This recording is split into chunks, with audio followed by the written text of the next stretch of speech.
वहां से आने के बाद एक प्रकार का सेलिब्रिटी जैसा फीलिंग होने लगा। किताब नहीं पढ़ोगे तो कुछ नहीं होगा। नहीं, डर लग रहा है आपको, बहुत कठिन क्वेश्चन पूछ देंगे, आंसर बनेगा कि नहीं। कटप्पा ने बाहुबली को क्यों मारा? ड्रीम करियर कैसा हो, इंस्पिरेशन में कमी, दिशा कौन सी हो? जानना चाहते हैं कि पर्पस ड्रिवन लाइफ जीने में क्या मजा है? आइए मिलते हैं इंस्पायरिंग लोगों से, ये जानने के लिए कि वे जीवन में क्या करते हैं और कैसे। दोस्तों, आप किसी ऐसे इंसान को जानते हैं जो अपनी सैलरी का आधा हिस्सा दान कर दे? या आप किसी ऐसे व्यक्ति को जानते हैं जिससे सवाल जवाब खुद star of the millennium Amitabh Bachchan ने किए हों और जिसके खुद 1 लाख फॉलोअर्स भी हो? आज के इस इंटरव्यू के लिए मेरी तैयारी कम पड़ेगी, क्योंकि हम मिलने वाले हैं उनसे जो हाजिर जवाब है, जिन्हें हर सवाल का जवाब पता है, क्योंकि उन्हें है क्विज सॉल्व करने का शौक। हम मिलेंगे छत्तीसगढ़ में रहने वाले श्री उमेश कुमार साहू से। उमेश कुमार साहू बीएसपी में सीनियर मैनेजर प्रोजेक्ट्स पद पर कार्यरत हैं और उन्होंने बीआईटी दुर्ग से बीई इलेक्ट्रिकल इंजीनियरिंग में किया है। उमेश ने एक एनजीओ मनोहर को 7 वर्षों तक 2012 से 2019 तक सफलतापूर्वक चलाया है। एनजीओ मनोहर ने बस्तर के नक्सल प्रभावित बच्चों की देखभाल की है और यही नहीं दोस्तों, इतनी कम उम्र में साहू जी ने हर महीने अपनी वेतन का आधा हिस्सा उन बच्चों की शिक्षा, आवास, भोजन, कपड़ों के लिए दान किया है। इस पहल के आधार पर श्री उमेश साहू को कौन बनेगा करोड़पति 2017 सीजन 9 की हॉट सीट पर बैठने का अवसर मिला और उन्होंने जीते 12.5 लाख रुपए। उमेश अपने माता पिता और धर्मपत्नी सीतू साहू के साथ विद्युत नगर दुर्ग में रहते हैं और वे मेरे स्कूल विश्वदीप विद्यालय और सीनियर सेकेंडरी स्कूल सेक्टर 10 के छात्र रह चुके हैं। गाड़ा गाड़ा जय जोहार उमेश जी। नमस्ते मैम। सबसे पहले तो आपका धन्यवाद, बहुत बहुत धन्यवाद कि आप मेरा इंटरव्यू ले रहे हैं। बहुत खुशी हो रही है आपसे बात करते हुए।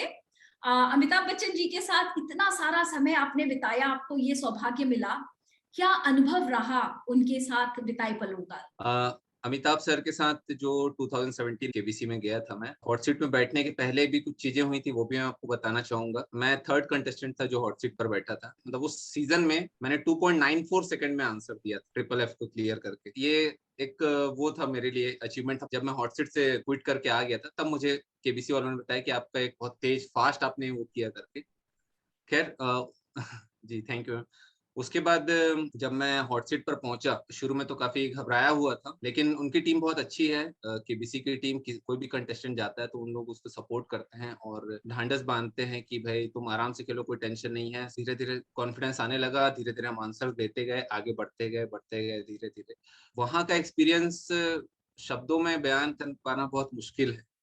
मतलब एक ऐसा अनुभव कि आपके सामने super duper star of the millennium बैठे हुए हैं और मतलब बस इतनी ही दूरी पर 2-3 फीट, 3-4 फीट, उससे ज्यादा नहीं होगा। हाँ, अभी तो खैर कोविड आ गया है तो अभी जो केबीसी में होता है वो काफी दूर रहता है, उस समय तो काफी पास था। और हम लोग का सौभाग्य भी था कि मुझे सेल्फी लेने का ही मौका मिला। अभी तो सेल्फी नहीं ले पाते हैं कोरोना की वजह इस से। बात से आपसे बहुत जलन हो रही है कि आपके पास अमिताभ बच्चन के साथ सेल्फी और उन्होंने वो सेल्फी आपके साथ खींची है। जी जी जी। वो बहुत बड़ी बात है। वो एक बहुत बड़ा मतलब सौभाग्य था हमारे लिए, हमारे जैसे कंटेस्टेंट जो सीजन में गए थे 2017 में। और अमित सर एकदम डाउन टू अर्थ, एकदम पोलाइटली बात करते हैं और एकदम सम्मान से बात करते हैं। कोई बड़ा छोटा से उनको कोई फर्क नहीं पड़ता, एकदम रेस्पेक्ट से बात करेंगे। कोई कितने भी एज में छोटा हो बड़ा हो, उससे आप से सम्मान से ही बात करेंगे। कभी तू तुम कभी नहीं, आप हमेशा आप, एकदम परफेक्ट। और उनको रिहर्सल की भी जरूरत भी नहीं पड़ती। जैसे कई लोग सोचते हैं कि केबीसी में गए हैं तो हो सकता है रीटेक होता होगा, ऐसा कुछ नहीं होता है। फ्लो रहता है, कंटिन्यू फ्लो में रहता है। इवन चीजें काटी जाती तो आपने ज्यादा बोल दिया कुछ तो उसको काटेंगे, लेकिन ऐसा नहीं कि रीटेक हो रहा है, कभी रीटेक नहीं होता। हम लोग तो गए तो हमको समझ में आया कोई रीटेक नहीं है, एक फ्लो में चलेगा। जो मैं बात कर रहा हूँ या जो अमित सर बात कर रहे हैं पूरा एक फ्लो में रहता है, उसमें कोई रीटेक कुछ नहीं होगा।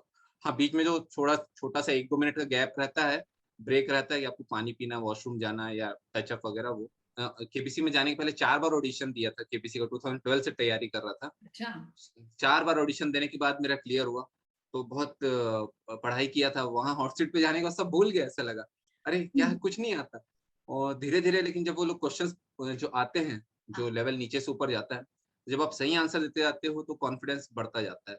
तो धीरे-धीरे कॉन्फिडेंस अच्छे से बढ़ता गया और अच्छे से मैं खेला और 25 लाख तक के क्वेश्चन तक गया मैं, और वहाँ पर फिर मुझे क्विट करना पड़ा, मेरी चारों लाइफ़ खत्म हो गई थी। तो रिस्क नहीं लिया मैं।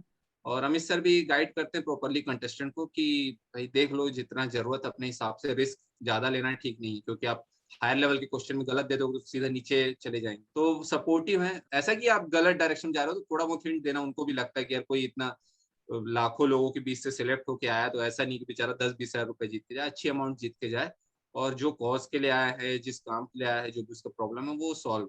मैं कई चीज़ें एक्सप्रेस नहीं कर पा रहा हूँ, 4 साल हो गए हैं, 2017 की बात है, अभी 21 है। बस ऐसे ही था, सब बढ़िया था, बहुत बढ़िया था, life time achievement, life time success, जी, जी। जो भी बोलिए।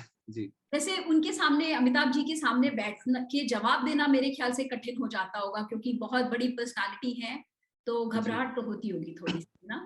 जी, जी, बहुत घबराहट होती है शुरू में, लेकिन वो सपोर्ट करते हैं। हाँ, वो बोलते हैं बीच-बीच में कि आप टेंशन मत लो, आराम से खेलो। मैं भी नॉर्मल इंसान हूँ आपके जैसा करके, ऐसे ही जैसे दोस्तों से बात करते हैं वैसे करो करके, ऐसा कॉन्फिडेंस अच्छा बूस्ट करते हैं वो। तो कोई प्रॉब्लम नहीं होता किसी भी कंटेस्टेंट को, जी, और तैयारी करके गए हैं तो उस हिसाब से आप अपना अच्छा रिज़ल्ट, अपना अच्छा आउटपुट दे सकते हैं वहाँ पर। करेक्ट। तो जी। उमेश, आपने केबीसी में तो अच्छी खासी रकम जीती है, तो उसके बाद जीवन में क्या बदलाव आया? केबीसी में जाने के बाद जब वहाँ से वापस आया, तो क्योंकि वो एपिसोड तो 1 महीने बाद टेलीकास्ट होता है टीवी पर, जी, तो 1 महीने तक तो कोई नहीं जानता था, हाँ, कुछ नहीं, सब शांत। हमको बताया भी गया था, कॉन्ट्रैक्ट हम लोगों ने साइन किया है कि आप किसी को किसी को बताना बता नहीं नहीं। सकते। हाँ, हुँ, आप सिर्फ़ ये बता सकते हो कि आपका एपिसोड कब आ रहा है, आप ये नहीं बता सकते क्या क्वेश्चन्स हैं और कितना अमाउंट जीते हैं। वहाँ से आने के बाद 2-3 न्यूज़पेपर वालों को तो पता चल गया, उन्होंने छापना चालू कर दिया कि दुर्ग से जा रहा है, भिलाई से, छत्तीसगढ़ से कोई जा रहा है करके। हुँ, तो ठीक है, लोगों को पता चला कि 18 सितंबर, 19 सितंबर को एपिसोड आएगा। हुँ। उसके बाद जब टीवी पर आ गया, जिस दिन आया, उस दिन इतने फ़ोन, मैं परेशान। आप यकीन नहीं मानोगे, मैं अपना खुद का केबीसी का एपिसोड नहीं देखा था उस दिन। लगातार फ़ोन पे phone, continue 30-40 missed call, 30-40 call लगातार, सब बधाई दे रहे हैं, सब फ़ोन कर रहे हैं, सब फ़ोन करके उत्सुकता पूछ रहे हैं, क्योंकि मैं रोल ओवर कंटेस्टेंट भी था ना, मेरा एपिसोड 2 दिन चला था। तो आप कल कितना जीतोगे बताओ, कल कैसा है, क्या है? सबको एक रहता है ना एक्साइटमेंट। मैंने कहा वो मैं नहीं बता सकता। वहाँ से आने के बाद एक प्रकार का सेलिब्रिटी जैसा फीलिंग होने लगा। आप कहीं पर भी, मैं जाता था, दुर्गा पूजा, गणेश पूजा, कहीं पर भी, तो लोग जो पहचानते वो सेल्फी लेने आ जाते थे। शुरू में तो बड़ा अच्छा लगता था, बाद में थोड़ा-सा वो लगने लगा, एकदम मुँह छुपा के जाना पड़ता था कई बार, ऐसा भी हो जाता है। ज़्यादा हो जाता है ना, बहुत सारे लोग आपको पहचानने लगते हैं। कई जगह पर चीफ गेस्ट बन के गया, फंक्शन में बुलाए, और इवन अभी तक चल रहा है थोड़ा, वो वो चीज़ अभी तक चल ही रही है, थोड़ा-थोड़ा अभी भी कहीं न कहीं कुछ-कुछ बुलाया जाता है। उस समय तो बहुत पीक पर था। हमेशा कहीं न कहीं कोई फंक्शन में जा रहे हैं, चीफ गेस्ट, वहाँ पर कुछ मोटिवेशनल स्पीकर बन गए, पता नहीं कैसे। और लोगों ने बोला कि सर आप एक काम करो, आप तो केबीसी से आ चुके हो, बाकी लोगों को भी गाइड कीजिए। तब मैं आपको बता रहा हूँ, 2017 से पहले ना मैं फेसबुक पे था, ना व्हाट्सएप पे था, कहीं नहीं था। मैंने 2017 में आकर ही, वहाँ से आने के बाद मैंने फेसबुक पर अकाउंट बनाया, व्हाट्सएप पे भी मैं वो किया, इंस्टाग्राम पर भी गया कि लोगों को गाइड करें कि कैसे केबीसी में जाएँ, क्या प्रोसेस है, कैसे तैयारी करें इंटरव्यू की, और क्या-क्या चीज़ें। तो वो मैंने 2017 से चालू किया।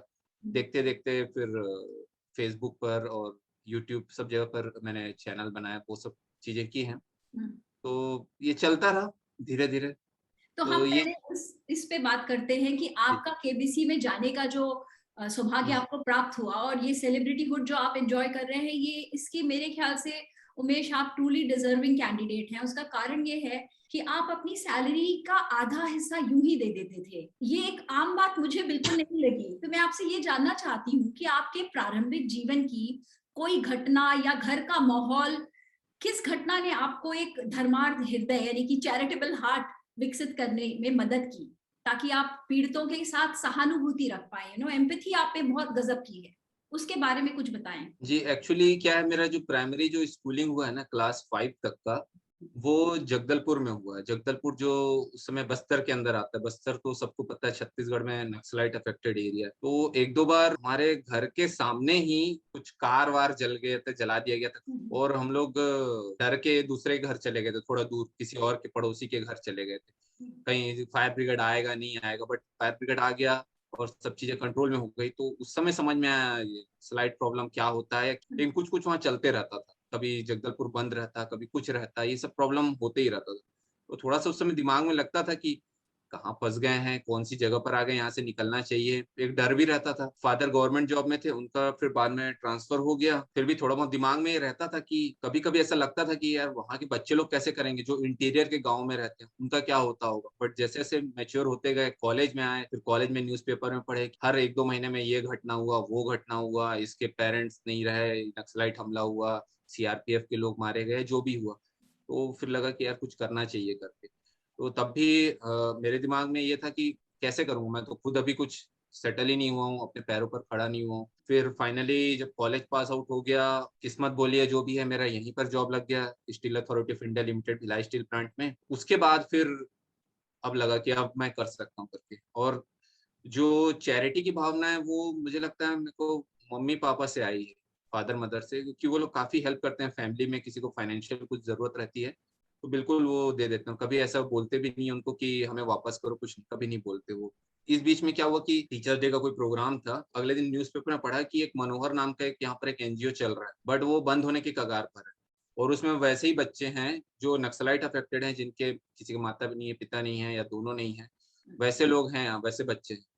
तो फिर मैं सोचा ये अब अच्छा मौका है, मेरी जॉब भी लग गई थी, मैं बोला अब कुछ करना चाहिए। तो मैं वहाँ गया, उनके वार्डन से मिला और मैं बताया कि मैं कुछ करना चाहता हूँ। तो पहले तो वो बोले कि ठीक है, करो। उनको लगा जैसे बाकी लोग आते हैं ना, 2 दिन आएँगे, तो पढ़ाएँगे बच्चों को या नहीं पढ़ाएँगे, फ़ोटो खिंचाएँगे, चले जाएँगे करके। सो मैं भी गया वहाँ पर।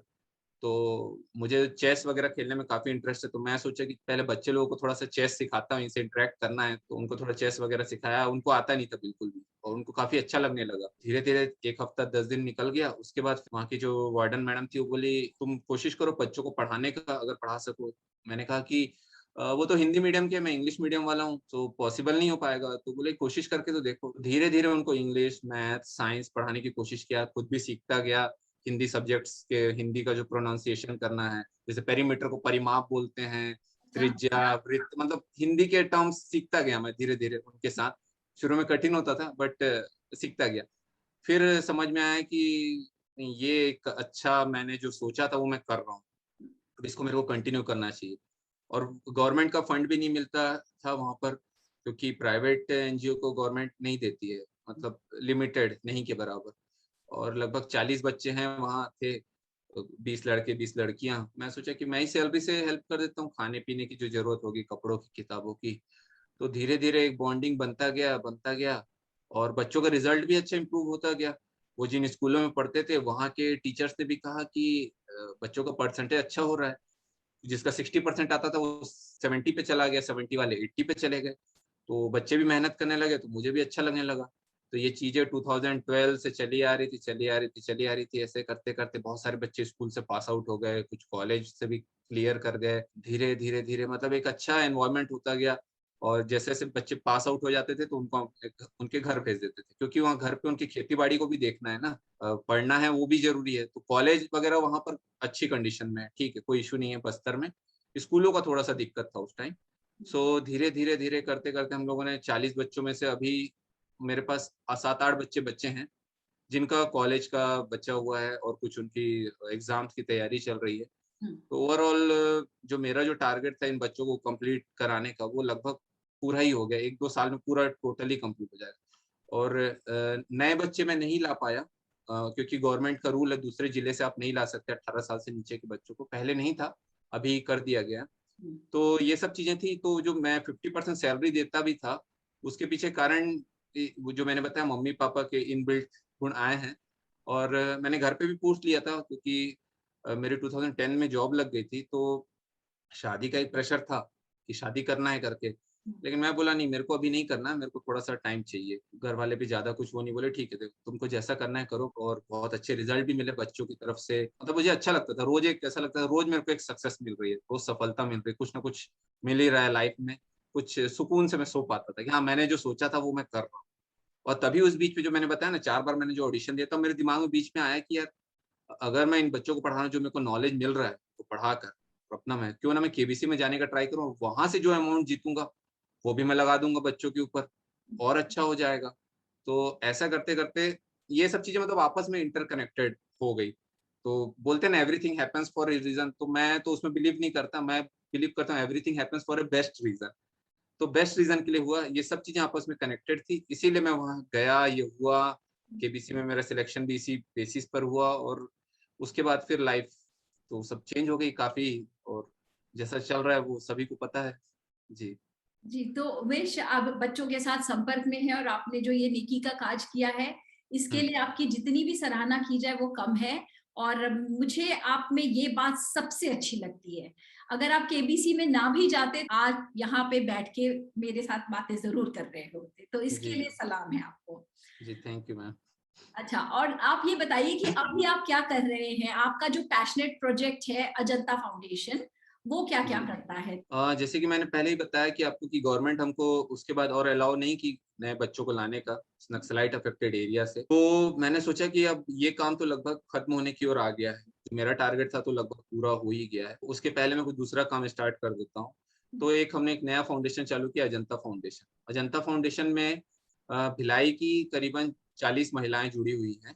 ठीक है। अच्छा। वो अपने घर का कुछ सेविंग्स करके, छोटी मोटी सेविंग्स को 50-100 रुपए 200 रुपए जो भी है उनकी सेविंग से, मंथली सेविंग जो रहती है, उससे वो लोग आपस में एक दूसरे की हेल्प करते हैं। कैसे हेल्प करते हैं मैं आपको बता रहा हूँ। जैसे किसी को बुक्स की जरूरत है, कॉपी किताबों की जरूरत है, कपड़ों की जरूरत है, तो वो सब फंड इकट्ठा करते हैं और फिर उसको देते हैं, उस किताबें खरीद कर देते हैं, कपड़े खरीद कर देते हैं। किसी को अभी कोविड में तो बहुत हेल्प की है उन्होंने, खाना वगैरह भी फ्री में डिस्ट्रीब्यूट किया है। तो अगर किसी को स्किल डेवलपमेंट की जरूरत है तो वो भी कराते हैं।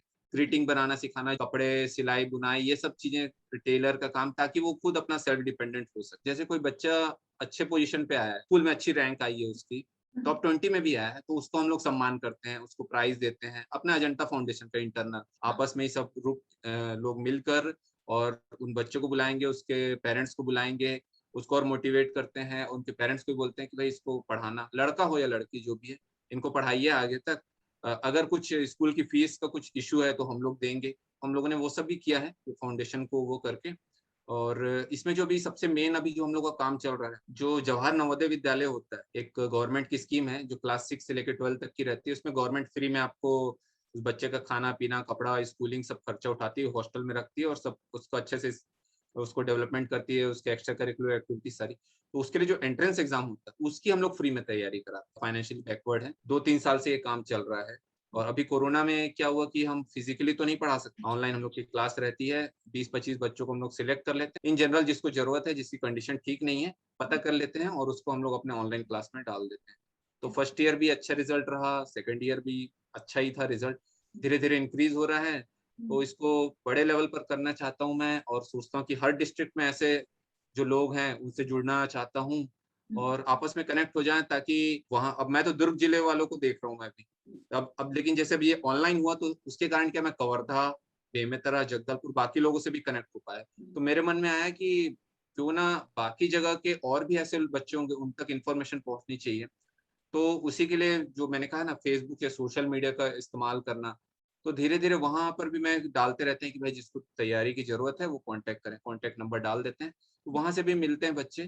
तो मैं इसको और बड़े लेवल पर करना चाहता हूँ, अलग अलग जिलों में और लोग इकट्ठा हों, एक टीम बन जाए, तो वो सब अपने अपने जिलों में काम करें, अपने अपने आसपास के एरिया में काम करें, अपने अपने आसपास के एरिया का डेवलपमेंट करें एजुकेशन के रिस्पेक्ट में। और बस और क्या चाहिए। और मेरे हिसाब से तो यही सही है, एक दूसरे की हेल्प करते चलो और बाकी जो होगा अच्छा ही होगा। बिल्कुल, बिल्कुल। एजुकेशन से ही आप कुछ भी बदलाव ला सकते हैं और जी। आपके मन का ये भावना को हम देख रहे हैं बड़े करीबी इस तरीके से, और बहुत अच्छा लगता है आपकी सारी एक्टिविटीज को फॉलो करना। तो उमेश, आपके कई पहलू हैं, तो एक नेक्स्ट पहलू जो है जिसके कारण आप केबीसी में पहुंचे हैं, आप अपनी क्विज सॉल्विंग स्किल्स के लिए तो हिंदुस्तान में मशहूर हो गए हैं, और एक हमारा व्हाट्सएप ग्रुप भी है जिसमें आप सबसे पहले उत्तर देते रहते हैं। तो आपको कैसे और कब एहसास हुआ कि क्विज सॉल्विंग आपकी कॉलिंग है? क्विज में इतने ज्यादा इंटरेस्टेड कैसे हो गए? जी, जैसे मैंने बताया केबीसी से आने के बाद जब लोग बोले कि आप हमको गाइड करो, तो गाइड करने में ये तो ठीक है, मैं प्रोसेस बता दूंगा कि ये ऐसे करना है, रजिस्ट्रेशन एसएमएस से होता है, ऐप में होता है, ये है, इंटरव्यू होते हैं, 5 फेज होते हैं, वो सब मैं बता दूं। लेकिन लोग पूछने लगे कि सर जीके का क्या? मैं बोला जीके का भी तो बताना पड़ेगा। तो तब मुझे लगा कि नहीं है, गाइडेंस करना तो अच्छे से करना पड़ेगा। तो उसके बाद मैं बहुत सारे क्विज कंपटीशन में भी पार्टिसिपेट किया, चाहे हमारे भिलाई स्टील प्लांट में होता था या कहीं पर भी होता था, जो भी रहता, छोटा मोटा, फ्री, ऑनलाइन, पेड, सब में पार्टिसिपेट करने लगा। धीरे धीरे धीरे एक नॉलेज बिल्डअप होने लगा, रिवीजन करते गया, धीरे धीरे सब आपस में चीजों को कनेक्ट करता गया। और जैसे मैंने पहले बताया कि इससे रिलेटेड मैंने फेसबुक चैनल बनाए हैं, यूट्यूब चैनल बनाए हुए हैं, वहां पर लाइव आता हूँ, क्लासेस लेता हूँ, ताकि लोगों को एक सही गाइडेंस मिल सके। किताबें तो बहुत सारी हैं पढ़ने की, लेकिन लोगों के पास टाइम कम है, हर किसी के पास टाइम कम रहता है। हाँ, सो किताबों पे हम वापस आएंगे। मुझे आपसे ये भी जानने की बहुत इच्छा है कि आपने, क्योंकि इतने दिनों से क्विजिंग करते आ रहे हैं, तो आपने क्या बेनिफिट्स देखे हैं? क्विज सॉल्व करने के क्या फायदे होते हैं? अगर इसका जी कोई मतलब आपके पास पॉइंट्स है तो बताइए, स्टूडेंट्स को फायदा मिलेगा इससे। जी जी जी। क्विजिंग में क्या है कि जैसे आप क्विज में पार्टिसिपेट करते हैं ना, तो शुरू में क्या होता है कि आपसे कुछ नहीं बनेगा, कुछ आता ही नहीं है। आप पढ़े लिखे भी एकदम पढ़ के गए हो तो 20 क्वेश्चन में से 5 या 2-3 बने। लेकिन जैसे जैसे बहुत सारे क्विज में पार्टिसिपेट करते हैं ना, तो आपको पता चलता है अच्छा कुछ कुछ क्वेश्चन स्पेशल हैं, कुछ यूनिक क्वेश्चंस होते हैं, उसको पढ़ना है, कुछ टॉपिक्स यूनिक है, उसको पढ़ना चाहिए हम लोगों को। हिस्ट्री हो, ज्योग्राफी हो, सिविक्स, इकोनॉमिक्स, पॉलिटिक्स, हर फील्ड में कुछ कुछ ऐसे क्वेश्चन है जो बेसिक है, जो आपको पता होने चाहिए, है ना। तो जैसे जैसे हम क्विज में पार्टिसिपेट करते हैं तो हमारे धीरे धीरे कॉन्फिडेंस बिल्डअप होता है। भले 1-2 साल 3 साल लगता है उसमें बिल्डअप होने में, लेकिन जब आपके पास एक लेवल आ जाता है ना, तब आप बड़े प्लेटफॉर्म पर जाकर अच्छे से परफॉर्म कर सकते हो। और यही चीज आपके माइंड को भी ग्रोथ देती है, डेवलपमेंट देती है। जैसे बोलते हैं ना, चेस खेलते हैं हम लोग, चेस में आप शुरू में खेलोगे तो गारंटी नहीं है जीतोगे हारोगे, चलेगा। लेकिन धीरे धीरे आप एक अच्छे प्लेयर बनते जाते हो, धीरे धीरे आप चाल सीखते हो, अच्छा ये स्टेप करो, ये नहीं करना, ये करना, ये सही है, ये गलत है। वैसे ही क्विजिंग भी है। आपको एक लिमिटेड टाइम है, उसमें आपको अच्छे से पढ़ना है, प्रॉपर रिविजन जरूरी है, तब फिर आप आगे बढ़ पाओगे। और वो ऐसा फील्ड है क्विजिंग का या नॉलेज का, अनलिमिटेड, अनलिमिटेड। आप मतलब सोच नहीं सकते, ऐसे ऐसे क्वेश्चन से निकल निकल के आते हैं। मैं 2017 के पहले जितनी तैयारी किया था, उससे 10 गुना ज्यादा तैयारी तो अभी कर रहा हूँ, क्योंकि लोगों को पढ़ाना है, गाइड करना है। तो ये सब चीजें मतलब आपको अपडेट रहना पड़ता है। बिल्कुल। आप अपडेट नहीं रहेंगे तो बड़ा मुश्किल हो जाता है। जी मुझे लगता है क्विज सॉल्व करने से ये भी पता चलता है कि आपको क्या क्या आता तो है, सबको पता होता है, लेकिन आपको क्या नहीं आता है उसका भी एक ज्ञान मिलता रहता है, तो आपकी लर्निंग जो है वो कभी रुकती नहीं, हम्म। है ना? जी जी, मैं आपको एक एग्जांपल देता हूँ। जी। मतलब पढ़ने के तरीके तो हजारों हैं। अब जैसे पहले मेरे को बहुत कंफ्यूजन होता था, अरे कौन सा वेद सबसे पुराना है, कौन सा नया है, पहले कौन सा है, बाद में कौन सा है। तो मैं अपना कुछ कोड निकाल लिया, कुछ कोडिंग। फॉर एग्जांपल जैसे आप सबको पता है 4 वेद है ना, 4 वेद है। अब सबसे पुराना वेद है वो भी पता है, ऋग्वेद है। कंफ्यूजन होता था उसके बाद किसका नंबर आएगा। तो मैं बोला ये अल्फाबेटिकल वॉइस मैंने पकड़ लिया, अपना कोड बना लिया। आर के बाद आता है S, Rigveda S, Samaveda S के बाद आता है वाई, यजुर्वेद, उसके बाद ए, अथर्ववेद। तो अल्फाबेटिकल हो गया, आर एस वाई ए हो गया। अब आर पुराना है वो पहले आएगा, फिर उसके बाद जो अल्फाबेट आएगा एस, फिर वाई, फिर ए। तो मैं ऐसे याद रखिए, आर एस वाई ए। तो वीडियो में भी मैं बता देता हूँ, देखो आप अपना एक टेक्निक पकड़ लो। अब इसके बाद आपको लाइफ टाइम याद रहेगा, आपको भी कभी कंफ्यूजन नहीं होगा कि ऋग्वेद पुराना था, कौन सा पुराना है कौन सा नया है। अब याद रहेगा, आर सबसे पहले आएगा, उसके बाद अल्फाबेटिकली आगे बढ़ते जाओ, आर एस वाई ए हो गए 4 वेद याद। तो उमेश, मैंने बचपन में पता क्या किया था, जो मेंडलीव्स पीरियोडिक टेबल होता है हम्म। उसके सिंबल्स को लाइन से याद कर लिया था। जी फर्स्ट 20 जो एलिमेंट्स थे उनके नाम याद करे थे, उसके बाद जितने थे उनके सिंबल्स याद कर लिए थे। तो वो शुरू होता है एस सी, एसक्टीवी, कर, मनफी, खोट, जी ऐसे जी पूरा याद कर लिया था। जी बच्चे जी। हंसते हैं जब सुनते हैं तो। अच्छा, एक बात बताइए उमेश, मैंने ये सुना है कि बचपन में आप ओनिडा टीवी जो आता था उसके कमर्शियल से प्रभावित थे और अपने ही घर के टीवी को तोड़ने वाले थे। जी जी जी, और ऐसा बताते हैं। जी जी जी। ये वो टीवी हुआ ये वही था। है जिसमें केबीसी आता है? तो आप बच्चों को टीवी देखना चाहिए कि नहीं? आपकी तो राय भी अलग होगी, तो ये क्या किस्सा है? जी, एक्चुअल में क्या होता है, जब मैं छोटा था तो बताते हैं पापा कि मैं शायद जिद किया कि मुझे टीवी देखना है, चालू करो करके। तो वो बोले नहीं नहीं नहीं, अभी कुछ नहीं आ रहा है टीवी में। उस समय तो दूरदर्शन ही रहता था ना, कुछ ज्यादा प्रोग्राम्स नहीं आते थे।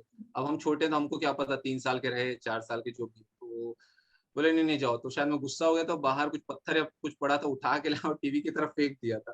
तो बट टीवी को लगा नहीं, बाजू से चला गया पत्थर। सो ऐसा हुआ था। इतना शरारती तो मैं से नहीं था मैं। नहीं, लेकिन मुझे लग रहा है कि देखिए आप बचपन से टीवी देखना चाहते थे और टीवी से ही आपको बड़ी शोहरत मिली है कि जी। नहीं? तो और आपने किताबों का भी पहले अभी ज़िक्र किया, तो किताबें पढ़ने का जो ये शौक कब से रहा? कितनी किताबें आपने पढ़ डाली है? क्योंकि अभी आपने आधा दर्जन किताबें तो खुद ही लिखी हैं।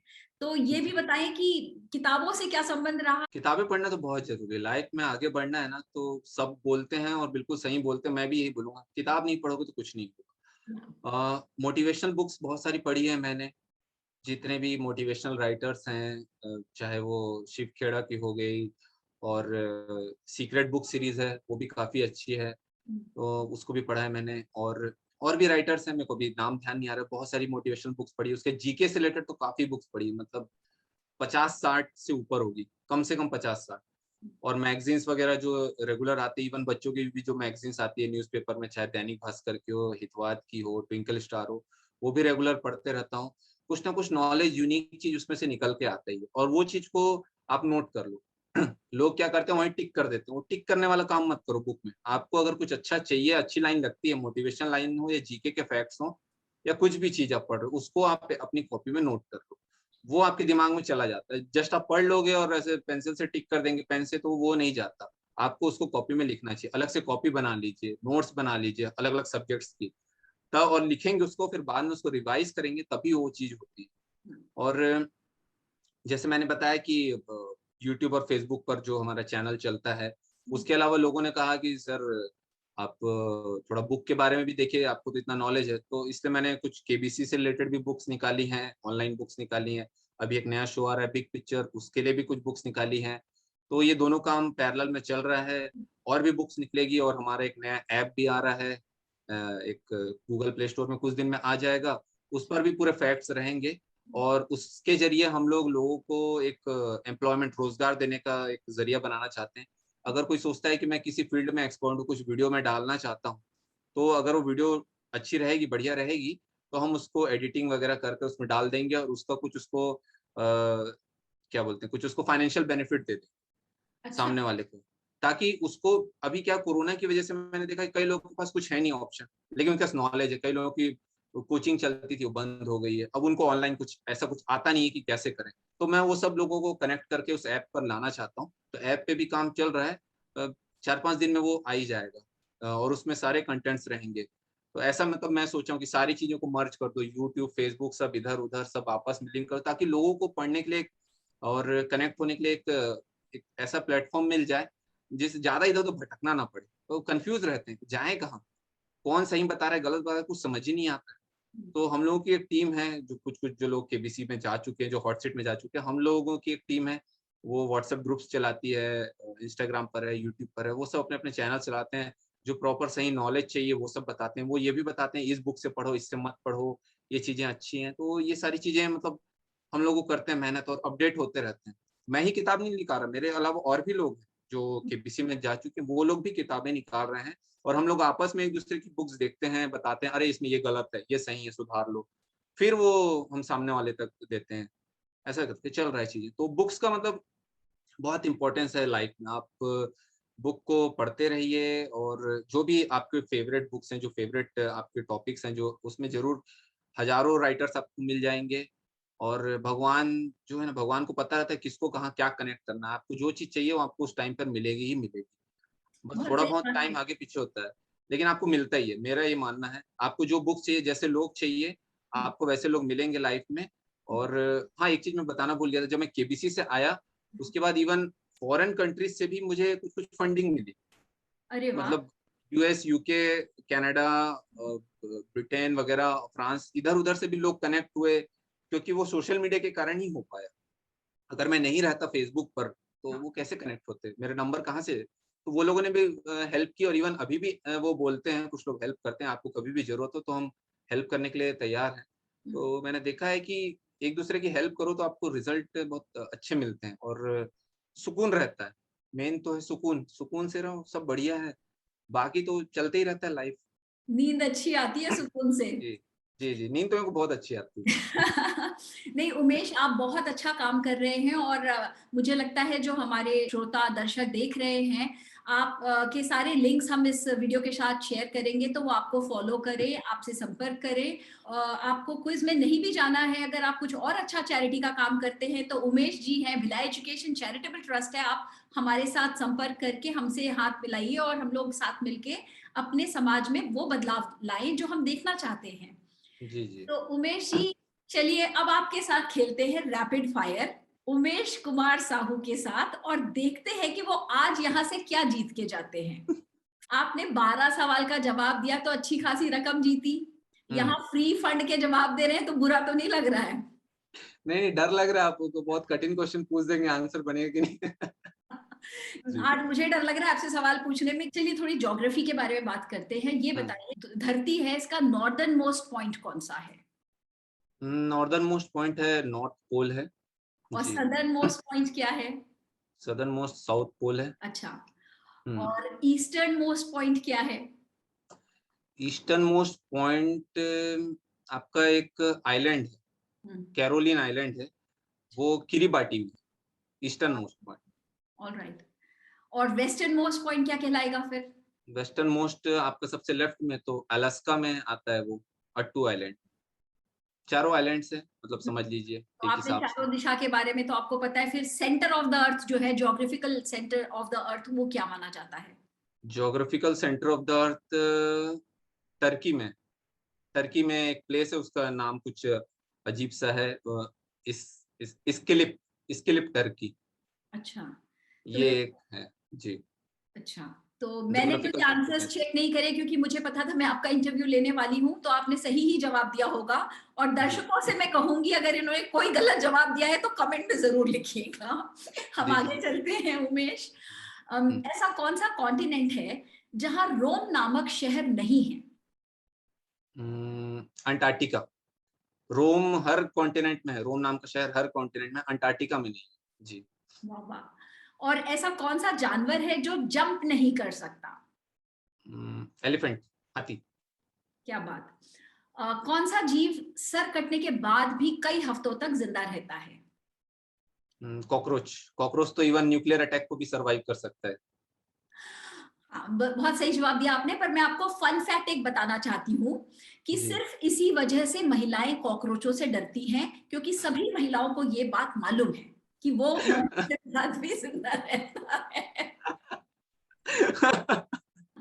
जी। अच्छा, एक व्यक्ति के पास अगर बायोमेट्रिक ऑथेंटिकेशन के लिए फिंगरप्रिंट्स के अलावा कोई यूनिक विकल्प होता है क्या? हाँ, टंग प्रिंट्स, टंग प्रिंट्स भी होते हैं, अलग होते हैं। अच्छा, जी। मानव शरीर का कौन सा पार्ट कंक्रीट से भी ज्यादा स्ट्रांग है? देखिए, हार्ट मत बोलिएगा क्योंकि दिल जो होता है वो बहुत जल्दी टूट जाता है आजकल। जी। ह्यूमन बॉडी का जो थाई बोन है, मुझे लगता है वो। सही बात, बिल्कुल सही जवाब। अब वो सवाल जिसका उत्तर मुझे गूगल पे भी नहीं मिला, और वैसे तो मैं पहले ये पूछना चाहती थी आपसे कि कटप्पा ने बाहुबली को क्यों मारा, पर आई थिंक इसका जवाब आ चुका है। मैंने मूवीज देखी नहीं है, लेकिन ये मेरे केबीसी का क्वेश्चन भी था, कटप्पा ने हाँ, बाहुबली, हाँ था। इसीलिए मैंने ये सोचा था आपसे पूछने के लिए, क्योंकि आपका केबीसी का एपिसोड मैंने देखा है उमेश। जी। और तो मैं आपसे ये जानना चाहती हूँ कि ये बताइए कि व्हेन विल कोविड एंड? ये जो कोविड की समस्या है ये कब खत्म होने वाली है? हो जाएगी, इस साल खत्म है। इसी साल की? एक साल और बोल दो, मतलब अगले इस साल तक। इस साल हो जाएगा, 2021 के एंड तक सब हो जाएगा। वो वैक्सीन तो वैसे भी ऑलमोस्ट सबको लग चुका है, हाँ, लग रहा है, तो वो हो जाएगा। और वो अगर आप देखेंगे तो खत्म ही है, अगर हम लोग अच्छे से प्रिकॉशन लेके रहे तो खत्म है। हाँ। और ढंग से नहीं रहेंगे तो खत्म नहीं है, चलते रहेगा सालों साल तक। क्या बात है, आपके मुंह में घी शक्कर। उम्मीद है कि उमेश जी की ये बात सही हो कि कोविड इस साल के अंत तक खत्म हो जाए। अगर हर गली में उमेश जैसा एक इंसान बसता हो तो देश की शक्ल बहुत जल्दी बदल जाएगी। दोस्तों, अपने दिल में करुणा जगाइए, अपने आसपास के लोगों की मदद कीजिए। कोरोना काल से बाहर निकलने का इससे अच्छा मौका आपको नहीं मिलेगा। अपने अंदर झांकिए और अपने बाहर अपने समाज में परिवर्तन लाइए। नमस्कार, thank you so much for your time. Thank thank you. You.